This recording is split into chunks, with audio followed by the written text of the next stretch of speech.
ಪಂಚತಂತ್ರದ ಮಿತ್ರಭೇದ ವಿಭಾಗದಲ್ಲಿ ಬರುವ ಸನ್ಯಾಸಿ ಮತ್ತು ವಂಚಕ ಶಿಷ್ಯ ಆಷಾಢಭೂತಿಯ ಕತೆ ಅತ್ಯಂತ ಆಸಕ್ತಿದಾಯಕವಾಗಿದೆ. ಇದನ್ನು ಇನ್ನೂ ಸ್ವಲ್ಪ ವಿವರವಾಗಿ ಇಲ್ಲಿ ನೀಡಲಾಗಿದೆ. ಪೀಠಿಕೆ. ಈ ಕಥೆಯು ಕರ್ಟಕ ಮತ್ತು ದಮನಕ ಎಂಬ ಎರಡು ನರಿಗಳ ಸಂಭಾಷಣೆಯ ನಡುವೆ ಬರುತ್ತದೆ. ಅತಿಯಾದ ನಂಬಿಕೆ ಹೇಗೆ ಅಪಾಯಕಾರಿ ಎಂಬುದನ್ನು ವಿವರಿಸಲು ದಮನಕನು ಈ ಕಥೆಯನ್ನು ಹೇಳುತ್ತಾನೆ. ಸನ್ಯಾಸಿ ದೇವಶರ್ಮ ಮತ್ತು ಆತನ ಸಂಪತ್ತು. ಬಹಳ ಹಿಂದೆ ದೇವಶರ್ಮ ಎಂಬ ಹೆಸರಿನ ಒಬ್ಬ ಪ್ರಸಿದ್ಧ ಸನ್ಯಾಸಿ ಇದ್ದನು.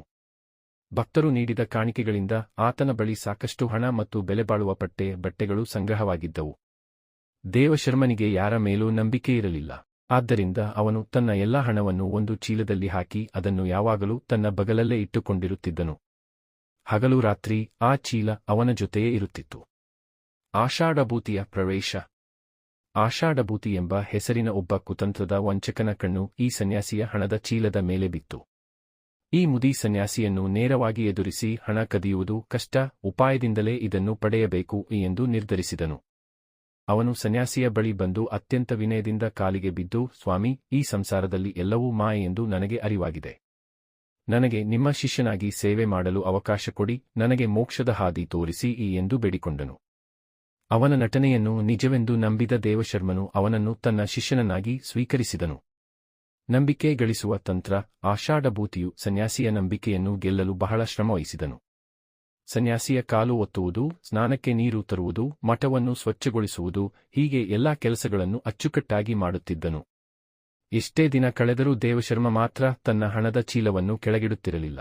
ಒಂದು ಕ್ಷಣವೂ ಆಷಾಢಭೂತಿಗೆ ಆ ಚೀಲ ಮುಟ್ಟಲು ಅವಕಾಶ ಸಿಗುತ್ತಿರಲಿಲ್ಲ. ಸಂಚು ಫಲಿಸಿದ ದಿನ. ಒಂದು ದಿನ ದೇವಶರ್ಮನು ತನ್ನ ಶಿಷ್ಯನೊಂದಿಗೆ ಪಕ್ಕದೂರಿಗೆ ಪ್ರಯಾಣ ಬೆಳೆಸಿದನು. ದಾರಿಯಲ್ಲಿ ಒಂದು ನದಿ ಸಿಕ್ಕಿತು. ದೇವಶರ್ಮನು ಸ್ನಾನ ಮತ್ತು ಸಂಧ್ಯಾವಂದನೆ ಮಾಡಬೇಕಿತ್ತು. ಆಗ ದೇವಶರ್ಮ ಯೋಚಿಸಿದನು, ಈ ಆಷಾಢಭೂತಿ ಇಷ್ಟು ದಿನಗಳಿಂದ ನನ್ನ ಸೇವೆಯಲ್ಲಿದ್ದಾನೆ, ಅವನು ನನ್ನ ಮೇಲೆ ಬಹಳ ಭಕ್ತಿ ಹೊಂದಿದ್ದಾನೆ. ಸ್ನಾನ ಮಾಡುವಾಗ ಚೀಲವನ್ನು ನದಿಯ ದಡದಲ್ಲಿ ಬಿಟ್ಟು ಹೋಗುವುದಕ್ಕಿಂತ ಇವನ ಬಳಿ ಕೊಡುವುದು ಸುರಕ್ಷಿತ. ಹೀಗೆ ಯೋಚಿಸಿ ಸನ್ಯಾಸಿಯು ತನ್ನ ಪ್ರಾಣಕ್ಕಿಂತ ಹೆಚ್ಚಾಗಿ ಪ್ರೀತಿಸುತ್ತಿದ್ದ ಹಣದ ಚೀಲವನ್ನು ಆಷಾಢಭೂತಿಯ ಕೈಗೆ ಕೊಟ್ಟು, ಇದನ್ನು ಜಾಗರೂಕತೆಯಿಂದ ನೋಡಿಕೋ, ನಾನು ಸ್ನಾನ ಮಾಡಿ ಬರುತ್ತೇನೆ ಎಂದು ಹೇಳಿ ನೀರಿಗೆ ಇಳಿದನು. ವಂಚನೆ ಮತ್ತು ಪಶ್ಚಾತ್ತಾಪ.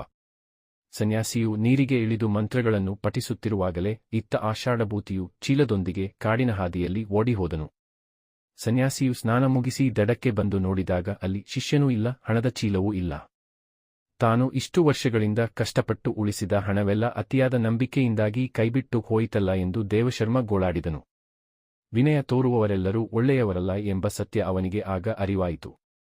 ಈ ಕಥೆಯ ನೀತಿಗಳು. 1. ಅತಿ ವಿನಯಂ ಧೂರ್ತ ಲಕ್ಷಣಂ. ಅತಿಯಾದ ವಿನಯ ತೋರಿಸುವವರ ಹಿಂದೆ ಯಾವುದೋ ಸ್ವಾರ್ಥ ಅಡಗಿರಬಹುದು.